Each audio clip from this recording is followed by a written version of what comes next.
you all for joining us this morning. My name is Meg Disler. I'm the Executive Director of the St. Joe Community Health Foundation. And we do these luncheons quarterly as a chance to really tap into the great resources in all the different agencies. So coming together as a community, we really are a network caring for pregnant women, infants, children in our community. We start this, what we'd like to do is start this with everybody doing a quick introduction, your name, your title, and what agency you're with. So we all know who all's in the room. If you have a really important announcement, if you can make it super fast, we always welcome that too. But it's kind of like speed dating. So I'm going to see if we can start over here, and we'll just kind of go around.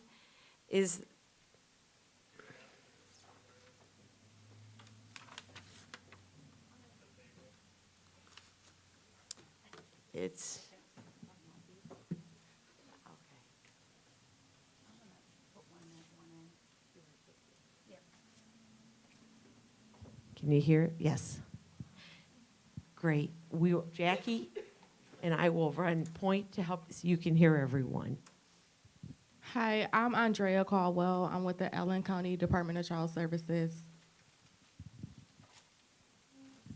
Hello, my name is Kiki Hunter Davis. I am the Safe Sleep Coordinator with Parkview Hospital.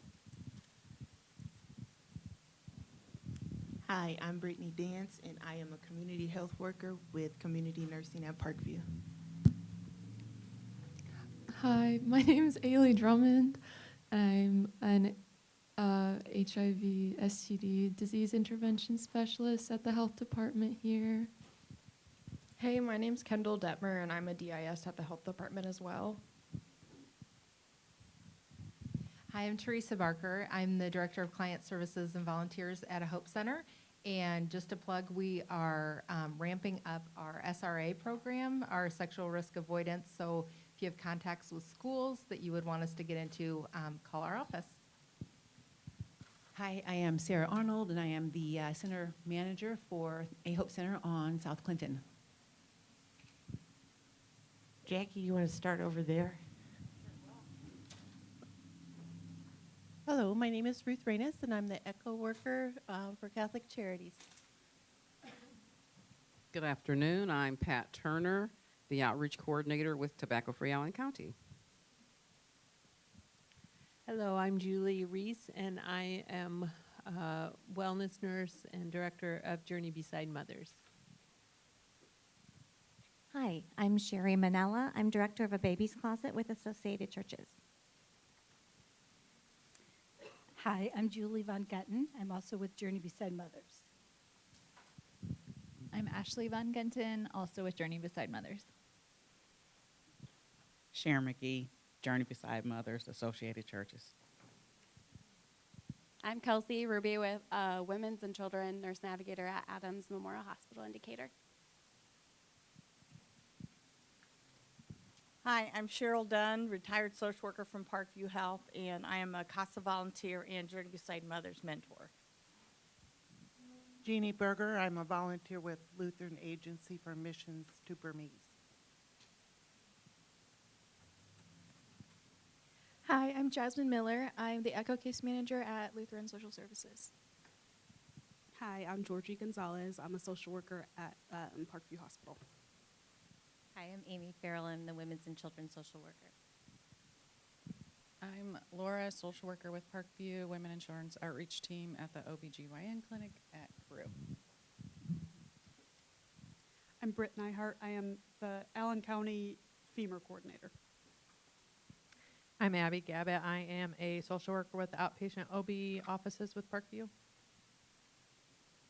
I am Danny, and I am the OB Nurse Navigator at the Southwest office for Parkview. Kira Summers, nurse home visitor with Healthier Moms and Babies for Steuben in LaGrange County. I am Brittany Wessel, and I'm an OB Nurse Navigator in the Auburn OB office for Parkview. I am Sarah Van Alken, OB Nurse Navigator in Fort Wayne. Stephanie Gehring, Eastern Indiana Femur Coordinator for Steuben, DeKalb, LaGrange, Noble, Kosciuszko. Hi, Dr. Aisha Smiley. I am the Campus Director for Social Work Programs for IU School of Social Work, Fort Wayne. I'm Courtney Winsler. I'm the Impact Coordinator at Hope's Harbor. I'm Stephanie Bodie. I am a Guest Service Specialist at Hope's Harbor DuPont campus. I'm Anna Nolan. I'm a Maternal Recovery Specialist at Parkview.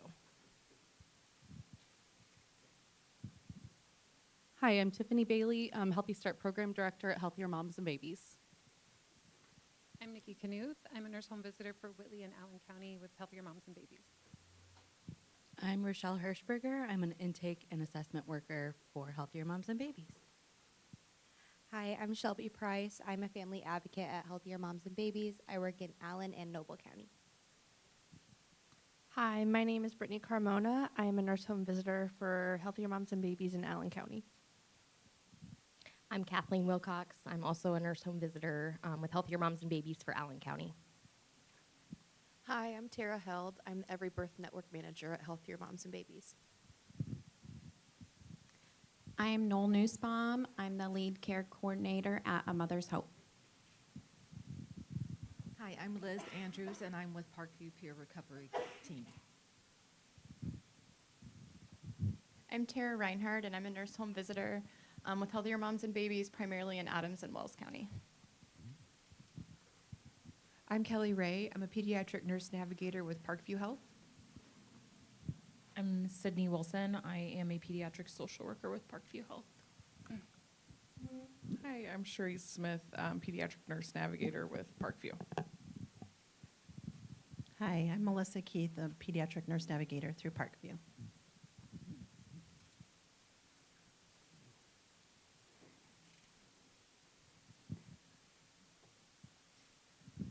Jessica, VP of Community Services, Iris Family Support Center. I'm Gina Vardaman. I am the Prevention Program Manager at Iris Family Support Center. I'm Jessica Alvarenga. I'm the Community Navigator at the Family Resource Center. Jeri Hillabrand, Community Health Nurse or Community Nursing for Parkview. Christy Fawcett, Homeless Outreach Team for Parkview. Chris Howell, Homeless Outreach for Parkview Health. Did we get everyone? I think so. Well, she's my special one. I'm going to introduce her. All right. Well, thank you so much, everyone. Oh, you got one more? Okay. No man left or no woman left behind. Thank you. I'm Sue Kowalski. I'm with Asthma Programming and Nicotine Free Baby and Me at Parkview Community Nursing. Great. She's trying to hide. Hello, I am Dominique with the Hope Center. Yeah, welcome. Okay, now I think we have everyone. Well, thank you so much, everyone, for being here today. I know that as we are working with our families, getting together and really kind of pausing on our day-to-day to really catch up on resources as they're ever changing is always so important, so that we really give our families the best services and the best right door, right? So I want to start by introducing our first speaker, Melissa Hayden. She's the director of Allen County here for the Department of Child Services, and I just learned that she's been in Allen County for 5 years now, but with the department for 22 years. So that is quite the feat. She has a lot of experience in case management. She holds a bachelor's degree in secondary education from IPFW and a master's social work degree from IUPUI. She has previously served in Decatur and Adams counties as well. Please help me welcome Melissa.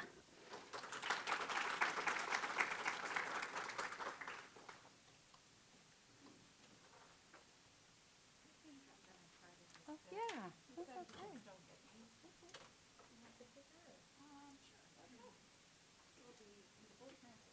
I'm very knowledgeable about DCS, not good with public speaking. Earlier this year, especially with Mike.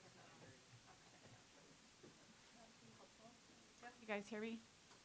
Okay, so full transparency, I'm very knowledgeable with DCS, not great with public speaking. Earlier this year, I presented with my boss and had to stand with a microphone, and I did horrible. So to challenge myself, I've never done karaoke. So I started trying to do karaoke with a microphone. So I'd much rather sing my go-to song than like present in front of all of you. So that is why I'm sitting. And then to run this and talk. Well, can you? I could have Andrea come and help me because she's just as knowledgeable. Yes. You want to click? Okay. So if you haven't known recently, with the new governor and administration, we've kind of changed our regions. So Allen County specifically was part of Region 4. We had 18 regions statewide, and we now have 5. We used to have regional managers for every region, and now for the 5 regions, we have regional director and assistant regional director. So along with that, we had a new mission, vision, and purpose. We champion Indiana's future by protecting children and strengthening families with compassion and determination. Every child in Indiana thrives in a safe, loving, forever home. And then our purpose is ignite hope and cultivate joy. So this is the life of a DCS case I'll kind of get back to. You want to go to the next slide. So we'll first talk about our first point of contact. How many of you have had to make an hotline report to DCS? So I would say about half of you. So years ago, if you've been in your role, those were county ran, and now it's a statewide hotline. So in Indiana, as it's been for a long time, every citizen is a mandated reporter. If you're a professional, like medical professionals, teachers, and law enforcement, you have a higher duty to report, but everybody's a mandatory reporter. So these are child abuse and neglect hotline statewide. You can see the numbers throughout each year. In Allen County specifically, we get approximately 500 average. Sometimes it's in the 400s, sometimes it's in the upper 3s, sometimes it's in the 500s. But an average of around 500 reports that have to then be assessed every month. So in 2024, we had over 215,000 reports statewide.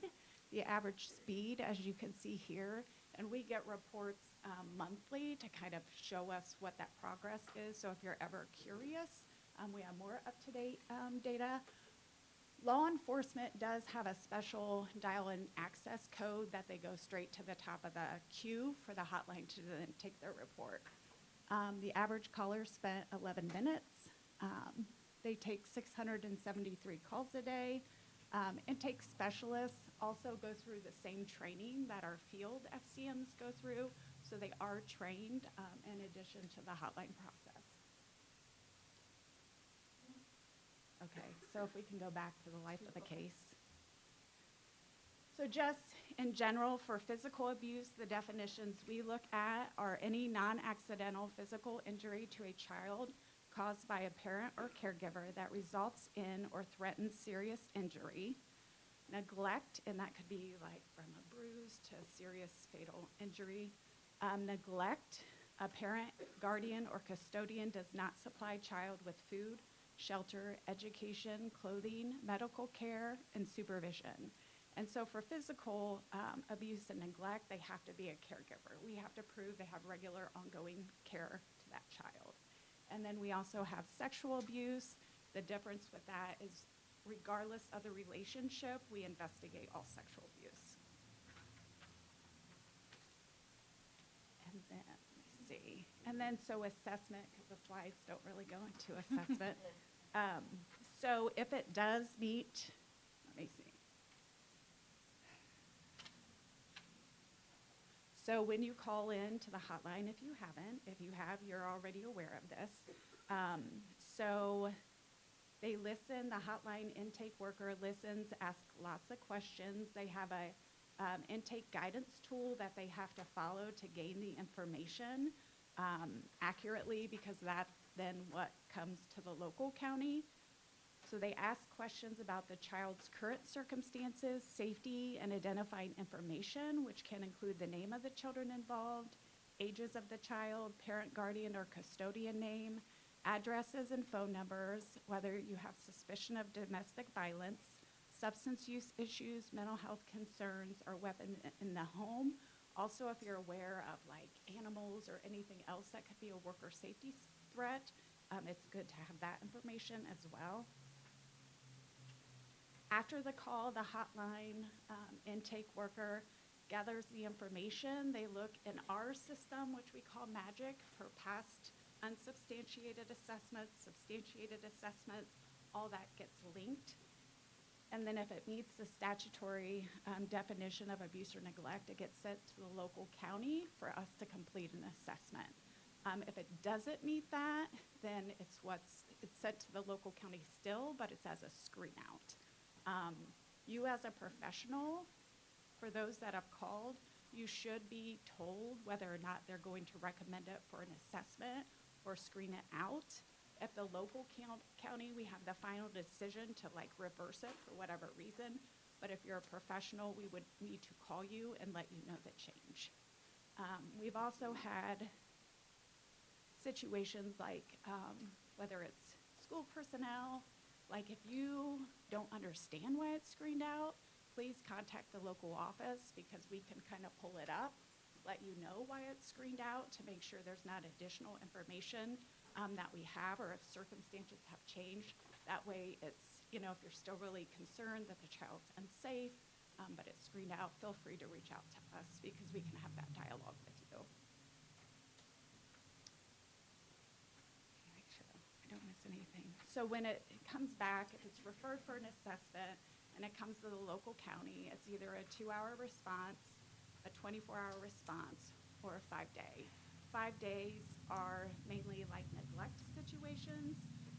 If something's a significant threat or physical abuse, domestic violence within, I think, a 24-hour period, those are elevated. It's depending upon the information that was provided. So for intervention, if we have an assessment, the decision as we gather the information is whether we're going to substantiate, which means we can prove 51% that abuse or neglect did occur, or we unsubstantiate, which when we unsubstantiate, it's still in our system. So if we get future information, right, that maybe is a little bit different, we're able to still utilize that for the historical information that can help inform us in a future situation. And then if we substantiate, we have to decide if we're gonna formally intervene, if we're just gonna refer to like community partners or community-based services, or we just what we call substantiate and close. And then if we intervene, we have a couple ways of doing that. One is the informal adjustment. That's not on the slide either. But that's still, we provide services with the family, but what's missing is we don't need the course of intervention of the court. So they're willing to receive the help, they want the help, they identify the same needs that we need to address with the interventions. So that's an informal adjustment. Those cases last 6 months, and we have the ability to extend them 3 more months. If we do need the course of intervention of the court, then we file what's a CHINS, and that can be in-home. We always try to maintain children in their own home. And then if we cannot do that, then we do file for removal of the children. So I think if we can go back, that's where it kind of links up. Keep going? Yeah, to child in need of services. Okay. So if we do need course of intervention, so DCS will file a child in need of services case, which we refer to as CHINS if you've communicated with us. That's our language. We have a lot of acronyms. When there's sufficient reason to believe a child is a victim of abuse or neglect and that the situation meets one or more of the CHINS definitions set by law. So there's like CHINS 1, I think, up to CHINS 10. And those change based upon the law and legislation. So like 1 through 10, is that the gravity? No. No. It's like 1 sexual abuse, 1 inability to meet the child's needs. It just varies based upon Scenario. categories. Yes. one's not stronger than the other. It just gives us the legal right to be able to file and intervene. So along with CHINS, let me see. Let's see if it talks about. So if we do, okay, so it does talk about placement options in the future. So DCS serves children and families. We do prevention, so we're able to give prevention dollars to IRIS, who helps contract with local community agencies to meet the needs that we identify as being a theme within each individual community. That was in a prior region, so I don't know with our new structure how that's going to work. So we continue to learn and track and adjust. We have preservation, so again, we always try to maintain children in their own home if we're able to do that safely. And I think I might talk about this later. With federal child welfare directives, we have what's called family preservation. If you've worked with a family and the children are in the home, we refer for family preservation services, and that is statewide. If kids are maintained in their home and never removed, that is the service that is being utilized. And it's very nice because we can kind of track the outcomes by agency, and they do have good outcomes statewide. Placement and reunification, so we provide those services and work with family, and then permanency and supports after case closure. So I kind of just, so prevention, right? Prevent abuse and neglect. So we kind of went over that. Next. Yep. So permanency we identify as a safe, stable, and secure home and family, love, unconditional commitment, and lifelong support. In the context of reunification, adoption, or legal guardianship where possible. We do also have children where it's an alternative planned living arrangement, and those are typically older youth. And then reunification is our ultimate goal that we always strive for. So Family First, FFPSA is the Family First Prevention Services Act. That was our federal legislation adopted in 2018. We focus on secondary prevention. We utilize federal resources available for mental health services and treatment to intervene with families. And then calls for the child to live in the least restrictive environment if unsafe in the home of origin. So that's something specifically in Allen County over the last 4 or 5 years. We are doing an excellent job for when we do remove to place with kinship or relative placement. I believe of those children we have to remove, Allen County, we have about 65% of those are with kinship or relative. We know that's the best outcome for families. So I'm super proud they're doing a wonderful job. So family preservation, I kind of talked about it. It's a per diem model instead of a fee for service, like a billable hour. It's automatically, they get paid a certain amount every day, one provider, one family, to try to streamline services rather than kind of having multiple agencies, and that coordination becomes very challenging. Evidence-based models, focus on outcomes, better accountability, and focus on safety while preserving families. So when we do have to remove, we try to maintain with their own home. If we have to remove from one caregiver, we always look for the non-custodial caregiver, and then relative or kinship, and that's very broad. It's anybody who has a connection to that child. So when we don't have them, we're asking about family, like friends, and their parents or teachers, or if they're connected to sports. It's really anybody that has a positive connection with the child. And then if we exhaust those efforts, then we go to licensed foster care, and then residential facilities, but it's not a placement. It's really if they need that level of treatment. That's something I think like 4 or 5 years ago we had around 50 children in residential treatment. In this most recent month, we had 8. So we really are focusing on, do they need that level of treatment, not just we can't find a place for them. So out-of-home placements at the end of the quarter, that's just statewide. I pulled. So specific in Allen County in July, we had 986 children who were part of a CHINS case. Informal adjustments, we had 48. And then in collaborative care, which is like an older youth program that can continue to serve the youth, we had 79, to just give you an idea. So foster care. Within DCS, we have foster care, we have DCS homes that are licensed through DCS, and we have foster care staff that work to license and support those homes. And then we also have LCPA, so I do not know what that stands for, but they're private agencies who have their own foster homes, and we work with them. And then DCS is responsible for issuing foster care license, but we still monitor even the LCPA homes as well. Residential facility licensure, we have residential DCS employees that work with them to ensure compliance.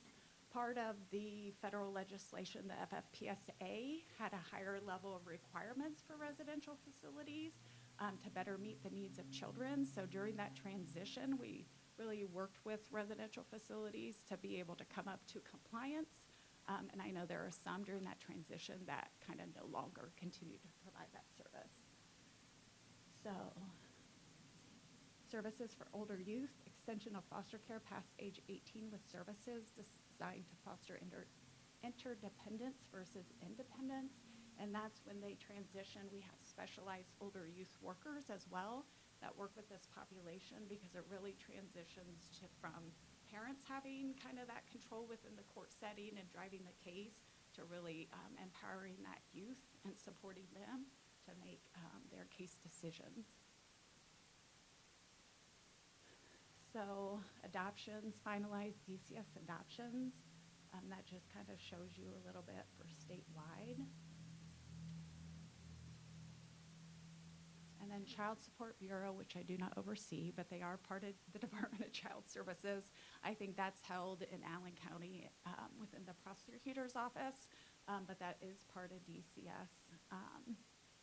And I cannot answer any questions about that, just for the panel, just FYI.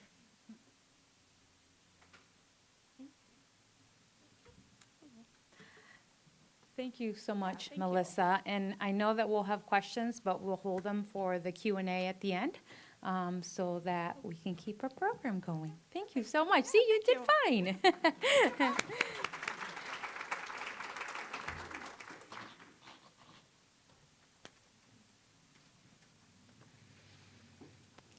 Okay, so next we're going to hear from Tiffany Bailey. She works at Healthier Moms and Babies. She's their Healthy Start Program Director. She's the former VP of Community Impact at United Way, Allen County. She graduated from IPFW with an extensive experience in community coalition and building program and program oversight. Welcome, Tiffany.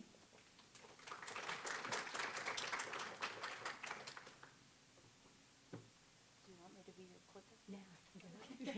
Thanks. Put it on my resume. Your professional clicker.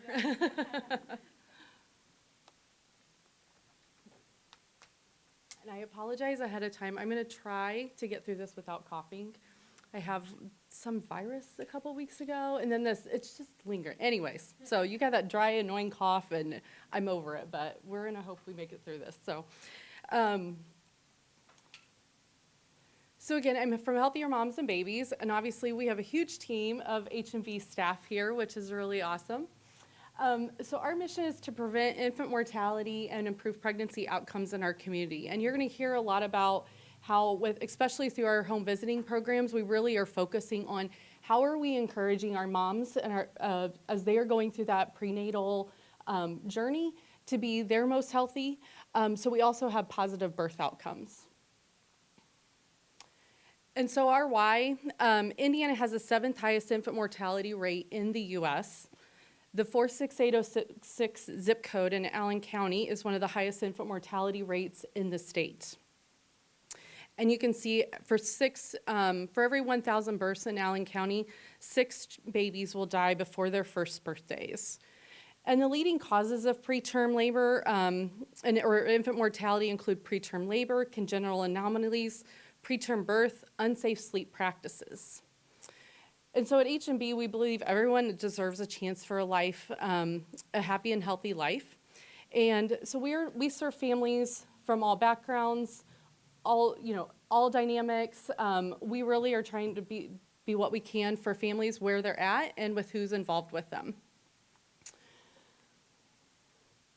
So as I mentioned, we do have our home visiting programs, and through those they provide our home visitors, and I will talk about the difference between our two home visiting programs here in a minute. We provide education and mentorship to high-risk families earlier in their pregnancy and then until after the baby is born. And that way we're able to address some of those issues around infant and maternal mortality and empowering our moms and especially encouraging engagement with our fathers and other family caregivers. We also provide community resources, and we're trying to get the right resource to the families at the right time. And again, meeting families where they are in their journey, whether that's physically, mentally, and emotionally. And we do get referrals, and I will talk about our referral process, but we do get referrals from partner agencies in the community, from hospital systems, from OBGYNs, and then just community word of mouth. We will have some of our own clients have referred themselves, and that's absolutely an opportunity for individuals too that need services.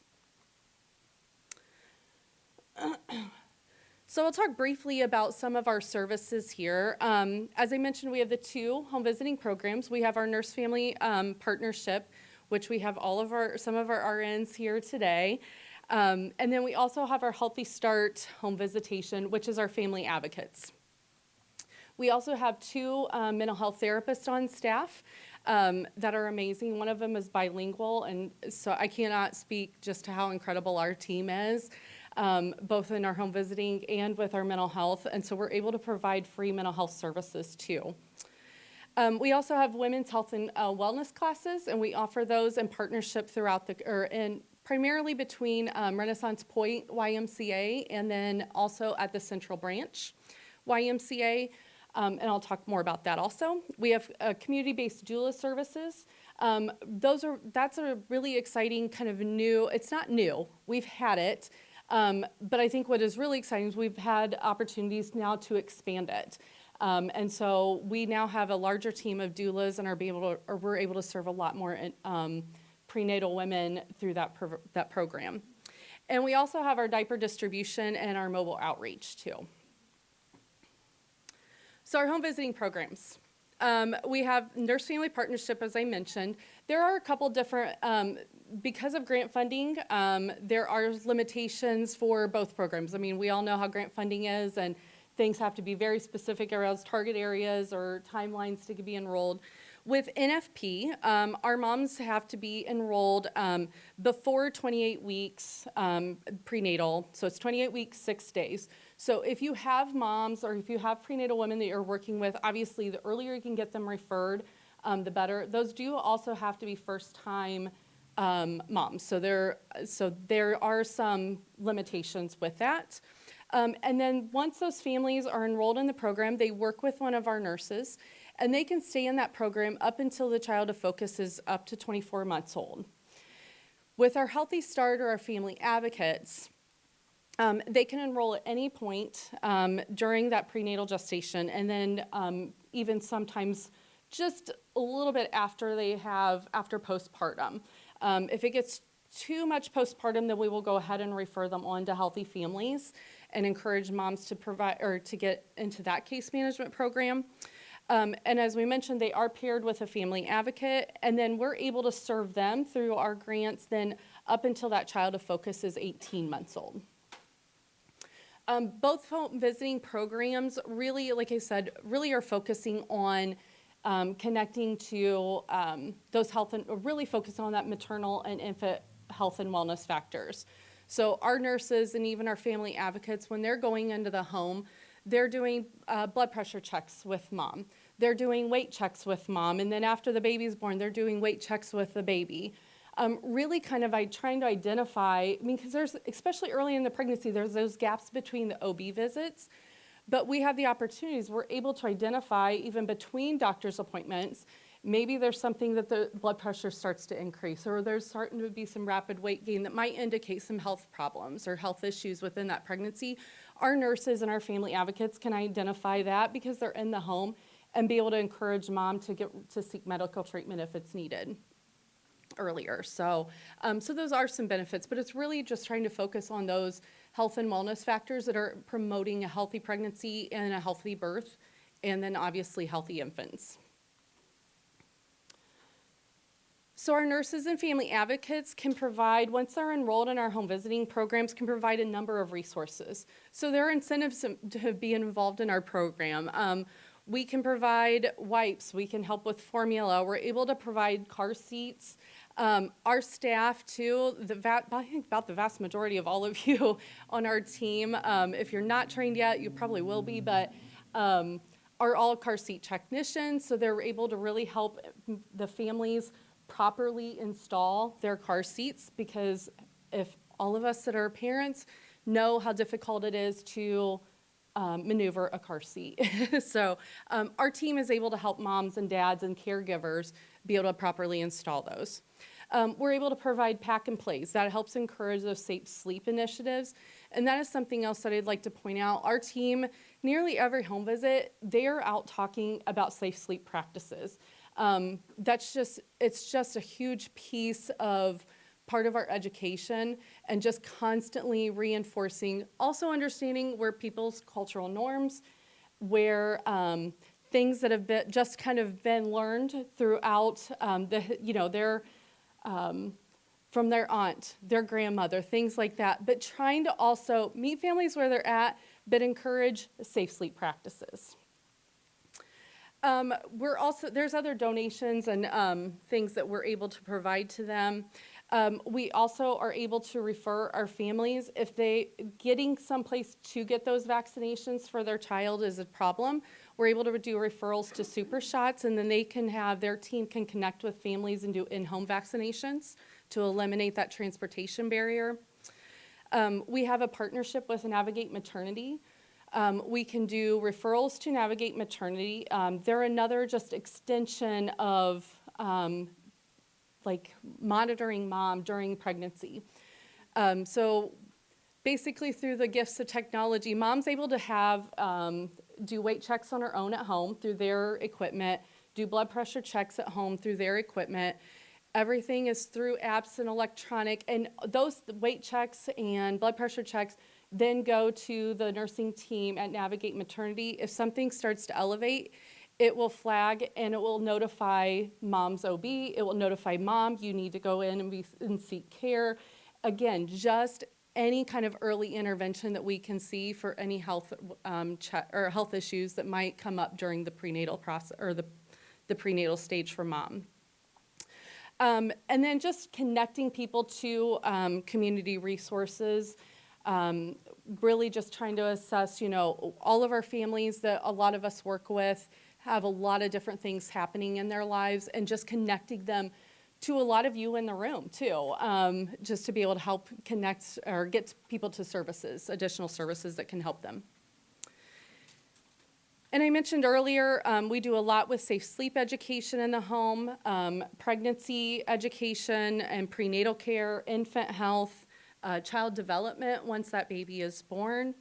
We do kick counts with our moms and help them understand and be able to count those babies' kicks, especially as they get later in pregnancy, to identify any changes in that so they can or contact their OB team.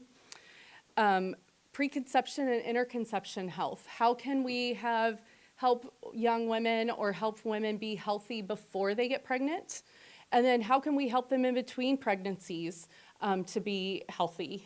So hopefully it just, again, promoting that maternal health. Something that we're really excited about, it has taken us a long time to hire for this position, but we have just hired a new staff person. Austin just joined our team a couple weeks ago. He will be our male engagement and outreach worker. And so we'll have another guy on staff, we're up to 2 now, that is able to engage with the dads, not just that are enrolled in working with in our programming, but also out in the community. So you'll start seeing him more over the coming months. And we're trying to work to identify other organizations that we can connect with to maybe do fatherhood engagement groups or activities. So if that's something that your organization would want to have a conversation about, please let us know. These are just, I won't go through those just in the, to allow time for Iris to speak also and share about their programming. But these are just some of the assessments that our staff do throughout the home visiting, really just holistic care. How are we addressing or identifying any mental health issues with mom? Social determinants of health, again, connecting back to those community resources. Any interpersonal violence that we can appropriately, and substance use that we can appropriately refer out for additional services as well. And I did talk about our mental health therapist. Between our individual mental health, they also, both Glenise and Stephanie will do family sessions as well and bring in whether that's there's some type of therapy that needs to happen between parent-child or maybe between 2 partners, but they will address other family dynamics in therapy sessions. Glenise also does a Spanish-speaking mental health group, and so they meet once a week on Mondays, and so that's something that's also offered as well. Another partnership through Alliance Health that we can do, because not everybody wants therapy and is ready to go into therapy. So if somebody wants to address maybe some mental health issues, but therapy is not where they're at right now, we can also refer to Alliance Health, and they can connect them with their contracted psychiatric nurse practitioner and address through safe medications that maybe that woman through her pregnancy, it's safe to take medications to address some of the mental health issues, and then postpartum as they are breastfeeding. So that's another opportunity to connect for services. Our women's health and wellness classes, as I mentioned, we're partnering with 2 of those YMCA locations. Class topics, health and wellness, nutrition, maternal mental health, and then obviously safe sleep too. I will say with the health and wellness classes, because of the partnership with the Y, we are able to offer free childcare. So we utilize their child watch services to hopefully alleviate a barrier for childcare for the women that are attending our classes. Doula services, as I explained earlier, we have been able to expand this program. I believe we are now up to 8 doulas. Many of them are past or current clients of HMB, which is incredible. I will tell you, when we got the grant and we were able to expand, I wasn't sure what kind of response we would get to those applications to be a doula. I was blown out of the water. I mean, I still get goosebumps. We already have an incredible HMB team. The women that have joined our team on contract to be doulas are just incredible. They've just have so much lived experience. They are so passionate about working with the moms. I know some of our team has referred to some of our doulas, they're prenatal moms. It's just been really incredible just to see the journey as they are getting trained in their doulas, increasing their doula skills. We're going to be able to start serving a lot more here in the next 3 months as more continue their certification, but it's really cool. We are going to be trying to hire just one more all of our doulas are on contract. We would like to try to get a doula that is Burmese to serve our Burmese families. So if you know anybody, our Burmese doula recruitment will probably be posted soon on our website, so please refer them there, and because we would love to add that to our team as well. If you have not seen our hopper up there in the corner, you should. It's really, really cool. Big purple van. But we are able to offer free diaper services. So any family that's enrolled in our home visiting programs, they do receive diapers each month from our nurses and our family advocates. But we do have free diaper distribution available in the community through the Hopper. We have locations in Allen County and then throughout in the other outlying counties. There are 2 opportunities to use the Hopper. One of those is through the TANF grant, and clients can go to their local WIC offices. They do need to be TANF and WIC eligible and receiving those benefits, and they can get a link at their office. There should be posters in all the WIC offices. They can get on an interest list, and they'll get text more information. Our other Hopper, they're able to utilize every month, and I will show you a link on our website. There's materials over on the table in the corner that has the QR codes, one to just register or refer for our programs, but also to register for the Hopper events. We still have capacity in our Hopper, so in all the counties, including Allen. So please encourage. If they go to a traditional Hopper event, which they're able to go every month, they do have to complete one of our group classes, just one time a year. But they get 50 free diapers per child, up to 4 children per month. So it's a great benefit, and it helps alleviate some of those diaper needs. And then lastly, how to get connected. You can refer your clients on their behalf, or you could refer your clients to our programming, but also you can share information to your clients too. Like I said, take some of the flyers and materials that I have over on the table. You can see connections where you can find information for our online referral form. Our team usually processes those, and our intake will reach out usually within, you guys have been really doing amazing, 3 to 5 days after referral. Like, they're really turning them around quick to get people enrolled. And then you can register for our diapers online, and you can register for the group education classes also. And then you have our phone number if you have any questions. Great. Thank you.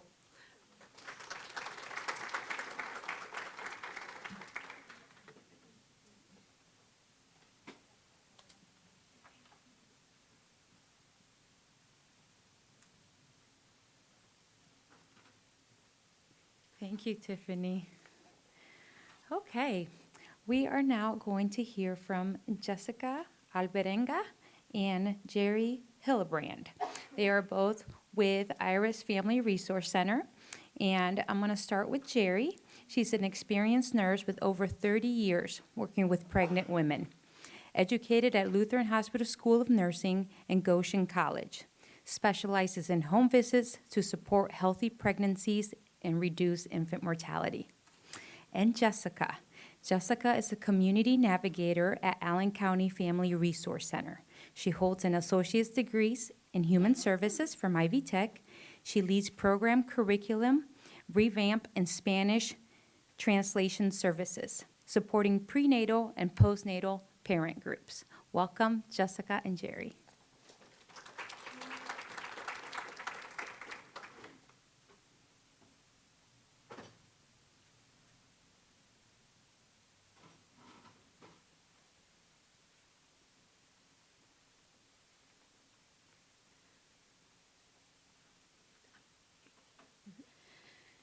Okay, good afternoon, everyone. Thank you for having us.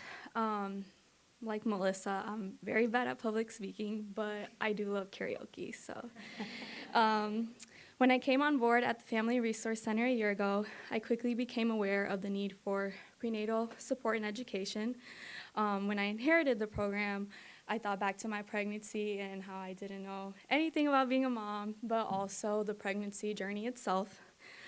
So I saw the potential of this program growing into a program where moms were getting the right type of education and support. The prenatal program, we allow any mom to join. They don't have to be a first-time mom. We have moms that are in their 3rd, 4th pregnancy, and they're still learning things that they didn't know throughout this program.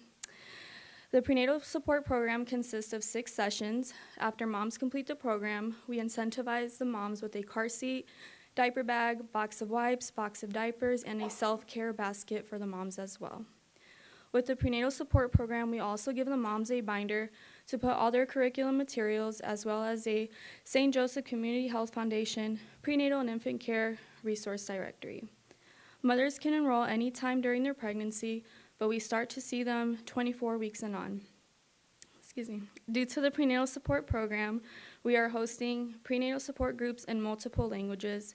Having the groups has also been beneficial because moms not only make new friends, but they gain that extra support. We also have one-on-one sessions where if a mom needs a translator or is not comfortable in a group setting, we can make those accommodations. After the moms complete the program, we refer them to Healthy Families to receive that continued support. For the prenatal support program, we have received our referrals from Alliance Health, WIC, Facebook, Parkview Safe Sleep, and other moms recommending the program also. To refer a mom to the program, all they need to do is text or call the Family Resource Center, which we put flyers in each of your chairs and tables, and they just need to text or call that number. The prenatal support program has had 31 moms complete the program and has 13 currently active.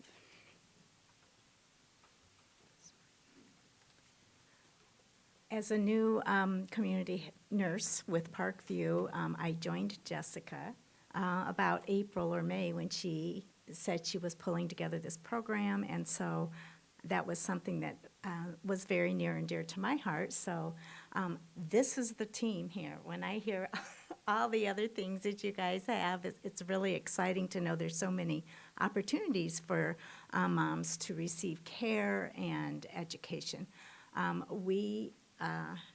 Like I said, we are new, and we started doing just maybe one-on-one home visits, and then we've progressed now to where we have a few small groups, and I'm going to show you a couple pictures of some small groups too, but we also, like Jessica said, we are able to meet one-on-one. We had just enrolled a Burmese lady, and another class is just a one-on-one with a Haitian lady, and so it's just exciting that the word is getting out, and so we're growing, but we're still pretty small and in sort of the infancy stage. So as we all know, prenatal programs do help to improve maternal and infant health outcomes by offering comprehensive care, resources to community, and just the support during their pregnancy and postpartum period.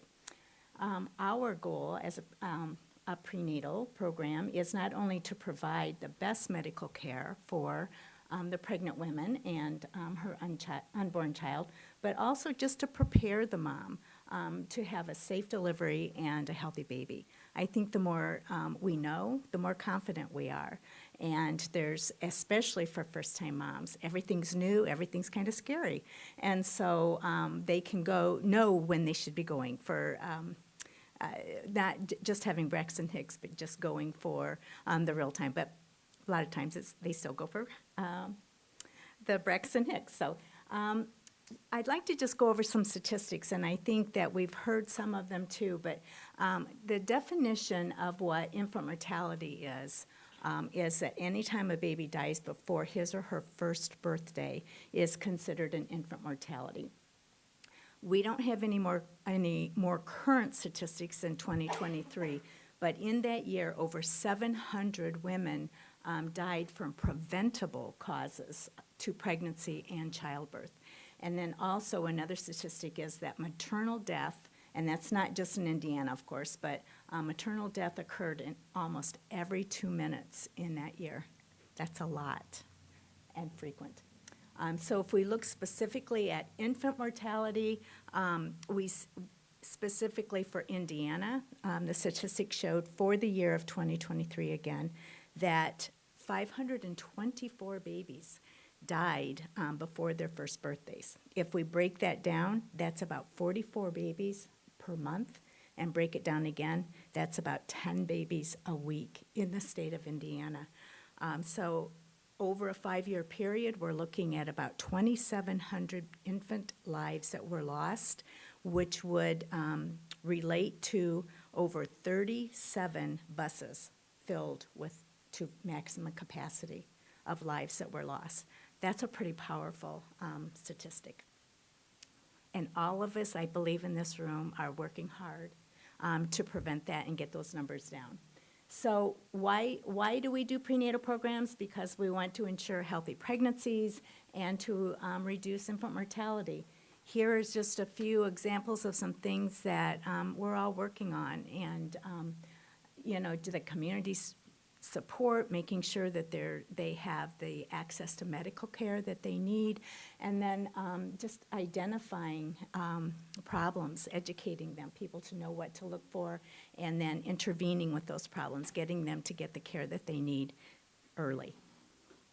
So I'm going to skip ahead just for a second here. Our topics that we put together, the first class they meet just for enrollment. We go over some common discomforts during pregnancy. We also have a list of things that they can do. We don't have control over everything that happens in our pregnancy, but we do have control over a few things like wearing our seatbelts properly and getting dental care, and just some of those kind of things that are important, making sure they're going to prenatal clinic or their appointments and taking their vitamins, and just some real basic things that might seem basic to us but not necessarily to them. The second class that we do is on nutrition, and we do kind of have them write out a little overview of what they've eaten in the last 24 hours, and then we kind of look at, are you getting the appropriate portions from each of the 4 food groups?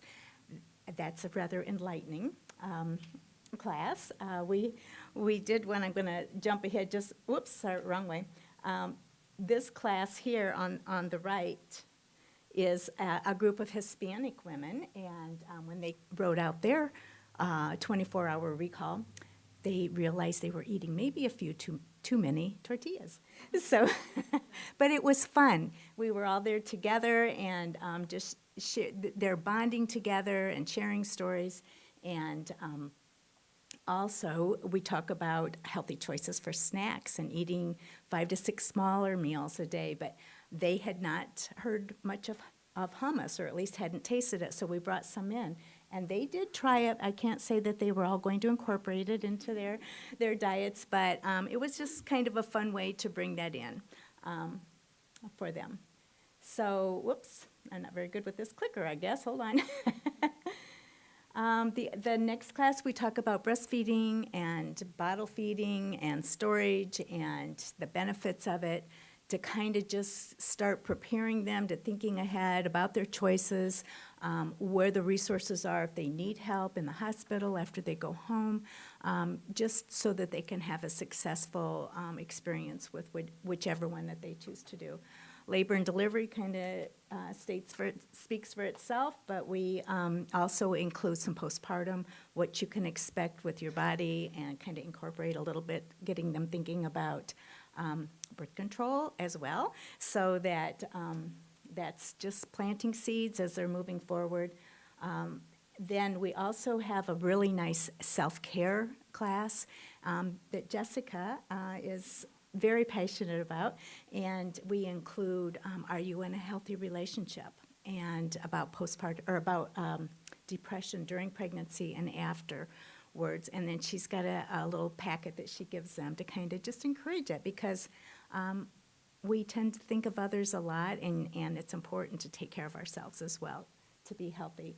And so we also do, Parkview does a safe sleep class that is open to anyone, but specifically we include it in our program, which is, I personally think it's a really good program. We include shaken baby syndrome, overheating the baby, and pacifier use. We include breastfeeding and car seat safety and things like that. But it's a really nice program. Once they've completed that, they do get a pack and play from us. And the last class then is, we call it the graduation class, and they get a car seat. Jessica is trained in car seat installation, and they get a brand new car seat, and I'm going to just zip ahead to that picture. This is the graduation. We have a little party. They have pizza, and in the back here you can see they get a box of diapers and all sorts of things here, and these are some of our gals that have graduated, and we got to see a couple of them have had their babies, and they came back to the wellness clinic on the last Wednesday of the month. We are in a really small room, and so see if I can get back to this picture. I'd like you to notice we have children, almost more children sometimes than we do moms, but they have this awesome little, not corner, but half of the room is set up. It'd be nice to have somebody to come watch them. Like, I thought that was kind of a nice benefit that Tiffany mentioned. But we have, they're just there and they're hanging out with us. We also had a dad, it was his first baby, and he attended all the classes with his mom. So that was really fun too. So overall, it's been a great opportunity. Like I said, we are just beginning it. We're growing it. It's so nice to know we have so many different places to include and to refer to, and we're all pulling in the same direction. So this last little slide here, if I can get to it, is just, I think anytime a mom is pregnant, the hopes and the dreams that you have of bringing a healthy baby home, and just the joy and the love and the life-changing experience, that kind of sums it up there. So, thank you.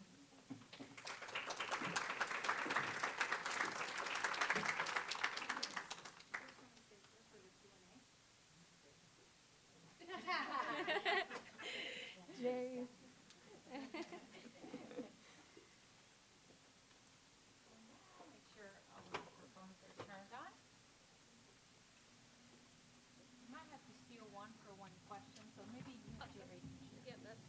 We like each other.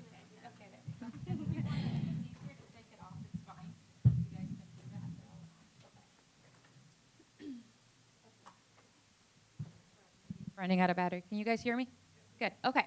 So now it's the time that we can have an open discussion on any questions that you guys may have of our speakers today, whether it pertains to process, services, referrals, limitations. They are here right in front of you, so I think that's such a resource. I know that I can kick it off. I do have a question, and this is for you, Melissa, as working with families, and when families are involved with DCS, it seems so scary sometimes, right? And you talked a little bit about the per diem. As we know, economically, a lot of our families, are always in need of resources. How does that work when a family has to go through certain classes and some of those are paid for service? How does DCS help meet that economical gap so that they can attain and go to those classes and, ultimately recover and reunify with their children if that's the case? So the per diem specifically is for the service provider. They get paid by a per diem, and that's for the family preservation services. So if it's an in-home case or out-of-home case, there's a team, right, of providers that are working with a family. So if there's a need, or if child and family team meetings, if you have worked, like that is the practice model we use, and that's incorporating the family, their informal supports, and then formal supports, which would be all of us who provide direct services. And I think it's addressing it within that child and family team and kind of creating a plan of how to address those barriers to ensure they're able to get to the services and participate, which is going to look different with every family. Questions? Michelle? No, have a microphone, too.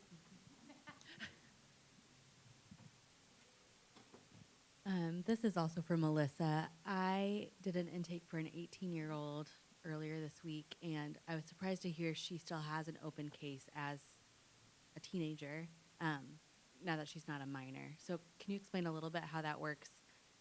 I'm glad there's not a hard stop when you turn 18. I just wondered. Yeah, so once they turn 18, they're still overseen by the court. So the court can continue to order them, like if they're in a residential facility, getting treatment, they still have the ability to do that. But when they're 18, they can usually are working with an older youth FCM, and I think we can service them into their early 20s. So that's working with them, trying to get them more independent. We have what's collaborative care, which I touched on how many children we have. We can assist with housing, but they do have to participate in getting employment and do these other things to kind of set them up to hopefully have a better transition with that type of intervention with DCS than aging out, right? Like, we've really continued to improve that process to try to get those better outcomes. But they have a say also at the age, right? Like, some of them just choose to leave instead of, and the nice thing is, if they leave at 18, because, right, like, yes, I'm going to get out of all these adults, they have the ability to re-engage up until that age by just contacting our DCS hotline, and then we can re-engage them with the older youth specialist. Does anybody else have any questions? Right over here, Julie.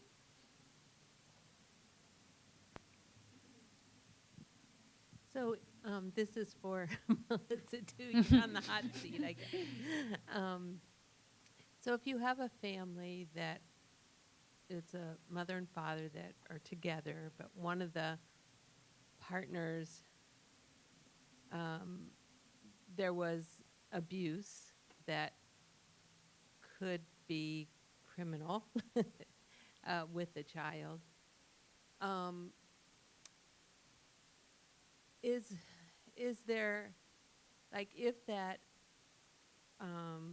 person who, the parent that abused the child goes through the proper channels to do whatever is needed or whatever is recommended, is there, even though it maybe was something that maybe there was jail time or, prison time for, is there still will that automatically take that parent's right away? Or is there still like rehabilitation that could happen that could allow that parent to be back in that child's life? Yes, we always work towards reunification, and that's going to look different. Like, if it's a couple and one physically abuses, depending on it's going to look different. It's going to be a totally different set of facts with every single situation. Like, there's none that are identical. So we have the ability in that situation to, like, remove and restrict a parent's contact if that's a direct threat, right, and maintain with a non-offending parent. And then monitor that. But yes, we always work towards reunification. Now, there is statute, and I can't really recall specifically, but there are certain offenses that kind of change when we look at permanency potentially and fast track that permanent option. Okay, thank you.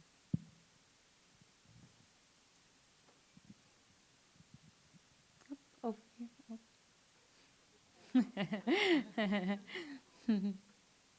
Melissa, it's for you as well. So with living so That's close, why I was just to be here, so I'm prepared. There's a lot of questions.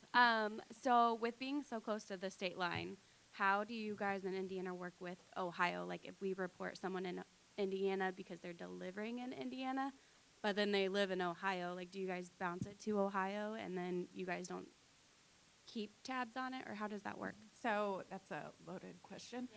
So Indiana, our CHIN statute, as far as what we can be involved, is either where the incident occurred of abuse or neglect or where the child resides. So we have some flexibility. Typically, we focus on where the incident occurred because that's who you're working with law enforcement, right? That makes most sense. Ohio is only where the child resides. So even if the incident happened in Ohio, they're not going to investigate it unless the child resides there. So we communicate, right?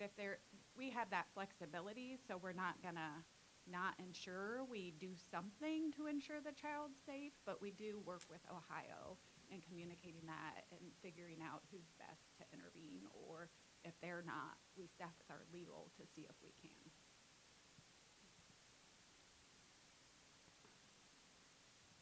To build off of that, is there a difference when there's a termination? I understand there was a recent law, or at least it's starting to be mandated more, if there's been a termination in a family. So if there was a prior, so we have involuntary termination, and that's the courts providing testimony through a fact finding to support that, and the judge makes the ultimate decision. Or sometimes it's voluntary, like they know they're with, grandma or a resource parent, and they voluntarily sign their rights for us to get to termination. So if it's involuntary, then there is statute that says we have the ability to fast track if we get involved in a subsequent child. And then just recent new legislation, and we're still learning.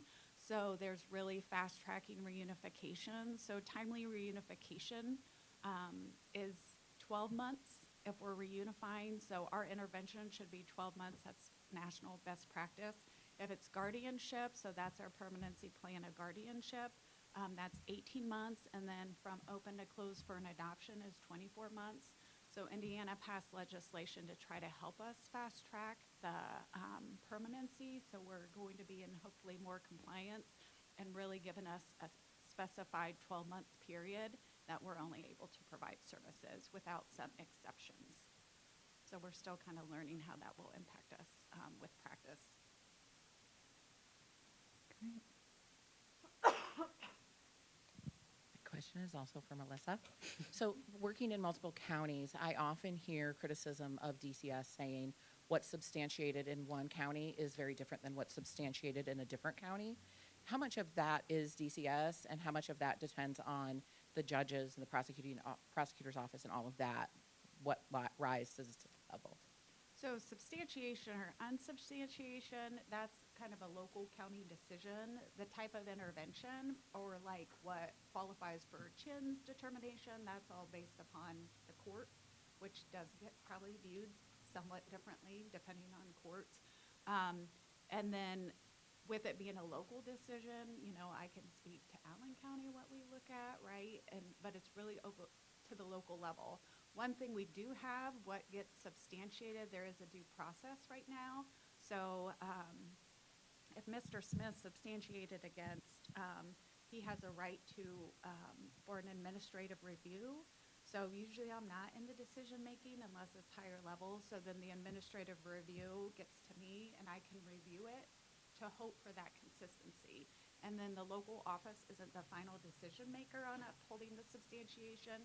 They have the ability to appeal it to an administrative law judge that's kind of based out of Indianapolis and be able to present evidence. So hopefully that gets us more consistent with what gets substantiated, because then those decisions, if they're overturned, get communicated at a statewide level for us to kind of learn and impact our future decisions. Doesn't have anything to do with the county's capacity. As far as subbing or unsubbing? So a lot of the criticism I hear is in rural communities, lower level cases are more substantiated because they don't get as many calls as maybe Allen County does. Is there any truth to that? Not that I'm aware of. They might be viewed. I know before when it was local county, right? Like we did our screen in and screen out. We didn't have a statewide hotline. It was local counties did their own and things would get screened out and screened in differently per county because they were the decision makers. So that shouldn't be happening, but that's not to say we're human and things might be looked at differently. And now going from 18 regions, right, to 5, hopefully that'll even be more consistent. Question right over here. Hi there. I had a question about the two groups that provide prenatal services. It's awesome that you get to be in the home setting and you get a chance to lay eyes on so many things. And I saw that, you know, certainly there's a lot of different assessment tools and things that you are employing. I'm wondering, and maybe one group can say their perspective and then the other could say theirs, but I'm curious, like, is it thought of as care coordination going back to treating physicians, or is it separate? Is there some sort of a nurse practitioner or physician assistant or medical director, anyone directing, you know, some of these treatment plans or developing treatment plans? I was just curious, because I know, like, when you're really wanting to impact, you know, and do good things in our vulnerable population, that one of the things that can be so problematic is, you know, making sure that when a problem is identified that it gets, you know, handled. So I was just curious.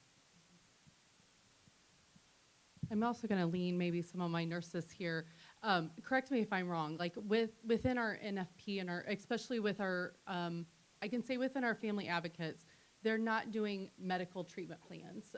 That's just not the level of skills and the expertise within our family advocate team. But with our nurses, from what I understand, like you are addressing like social determinants of health and addressing some of any health challenges, but you're not creating like medical treatment plans. Those are probably, I'm assuming it's like identifying where those issues are and then encouraging mom, or if we have permission, being able to contact on behalf of mom, the OBGYN, to connect to more medical services through their prenatal appointments. Is that, I want to make sure I'm just, I'm responding to your question accurately. Is that fair? Okay. So yeah, so we're not doing the medical treatment plans ourselves, but it's just that working, encouraging mom and helping empower mom to communicate what her issues are and share those with her OBGYN and the nurses at the OB practice to then develop what that care plan from a medical perspective would look like. And I think from another point of also encouraging moms to follow said medical care. I think that's also a challenge too. It looks a lot different when they're back in the homes and lives are happening, or the food isn't there, the nutrition isn't there, other life factors, but also just helping support our moms and even our dads and the caregivers of following that treatment plan. I just like to say we don't have one either. However, because we're so new, we haven't had any experiences where there might be something where we would have to refer to. We do really focus on, making sure that they know about the symptoms of preeclampsia and counting kicks and things like that could cause problems, in which case if someone presented with some of those, we would probably want to proceed the same way. You need to contact your doctor now and follow up with that to make sure that they have followed through appropriately.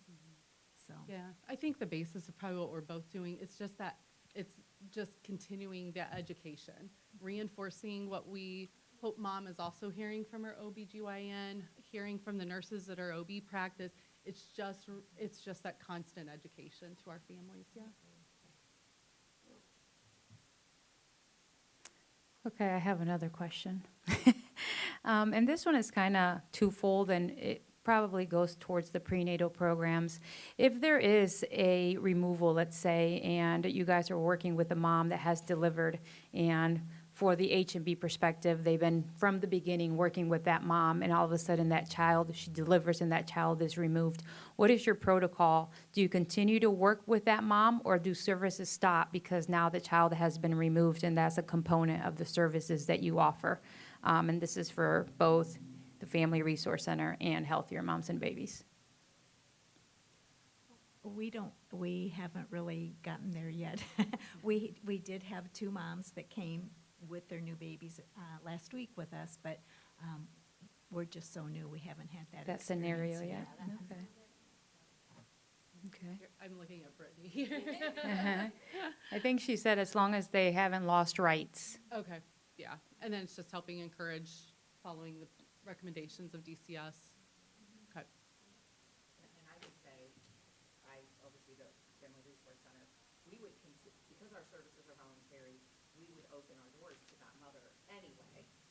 But the prenatal support program pretty much ends once the delivery is there.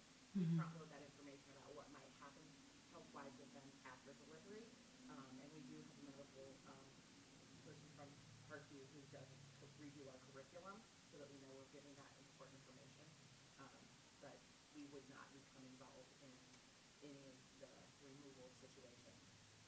DCS often refers families to come to us for support, but because we're a voluntary program, we don't have to follow like certain standards or continue or stop serving families because of the removal. Okay. Anybody else have any other questions? No? Okay. Well, thank you, ladies, so much for being here and giving us your time and information. It's so helpful.